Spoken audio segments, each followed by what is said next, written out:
پەرلەمانی عێراق دەی ئەم مانگەی وەک دواوادە بۆ کوتلە سیاسیەکان دیاری کردووە بۆ یەکلایکردنەوەی پرسی فرەبازنەیی لە پاشکۆی یاسای هەڵبژاردن.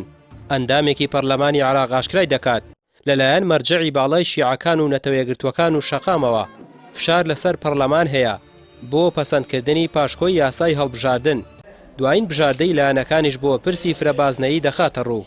تەوەجوهی عام بەرەو ئەوەیە کە بەرەو بازنەی ناوەند بڕۆن، مام ناوەند بڕۆن. بازنەی مام ناوەند دوو مقتەرەح هەیە، یان ئەوە تا هەر بازنەیەک پێک بێت لە 4 کورسی 4 مەقعد 3 پیا و ژنێک، یان پارێزگاکان دابش بکرێن بەسەر لە 3 بازنە کەمتر نەبێت لە 5 بازنە زیاتر نەبێت.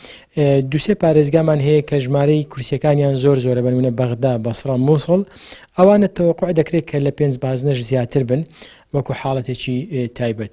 لایەنە کوردەکان وەختی خۆی دەنگیان نەداوە لەسەر ئەم یاسایە. ئەم یاسایە بەبێ کورد تێپەڕیوە، چونکە لە کاتی دەنگدان لەسەر یاساکە فراکسیۆنە کوردستانیەکان بە تەواوی لە بایکۆتی دانیشتنەکەیان کرد و لە دەرەوەی هۆڵی پەرلەمان بوون.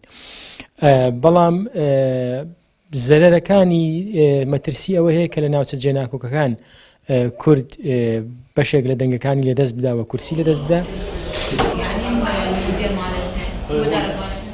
لە هەڵبژاردنەکانی پێشووی پەرلەمانی عێراقدا هەر پارێزگایەک یەک بازنەی هەڵبژاردن بوو، بەڵام ئێستا هەوڵ دەدرێت کە هەر پارێزگایەک بکرێتە چەند بازنەیەکی هەڵبژاردن.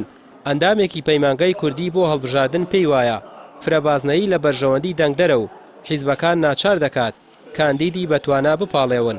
مۆزوعی فرەبازنەیەکە بە بڕوای ئێمە یەکێکە لە خاڵە ئیجابی باشەکان کە دەرفەتێکی باشتر هەم بۆ دەنگدەرە ڕاخسێنێ کە باشتر کاندیدەکەی خۆی لەو سنووری بازنەیە بناسێت و تووشی لێپرسینەوە و بەرپرسیارەتی بکات لە دواترا کە بوو بە ئەندامی ئەنجومەنی نوێنەرە. کاندید دەورە بینێ لەم پرۆسەیە. هەر کاندیدێک لە هەر بازنەیەکی هەڵبژاردنە کەسانی لێهاتوو شارەزا و باش و لە ناو خەڵکەکەیە خۆشەویست و ناسراو بێت، ئەو کاندیدە چانسی دەرچوونی زیاترە. پەیوەندی بەوە نییە کە حیزبێکی گەورە هەیە کە حیزبێکی بچووکە.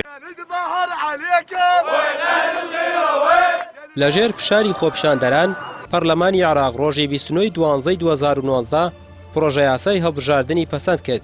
بەپێی مادەی 15 یاساکە دەبێت هەڵبژاردننی داهاتوو بە فرەبازنەیی بەڕێوە بچێت، بەڵام بەهۆی ناکۆکی لایەنە سیاسیەکان تاوەکو ئێستا نەتواندراوە پاشکۆی یاساکە بۆ یەکلایکردنەوەی ژمارەی بازنەکان لەسەر ئاستی پارێزگاکان لە پەرلەمان دەنگی لەسەر بدرێت.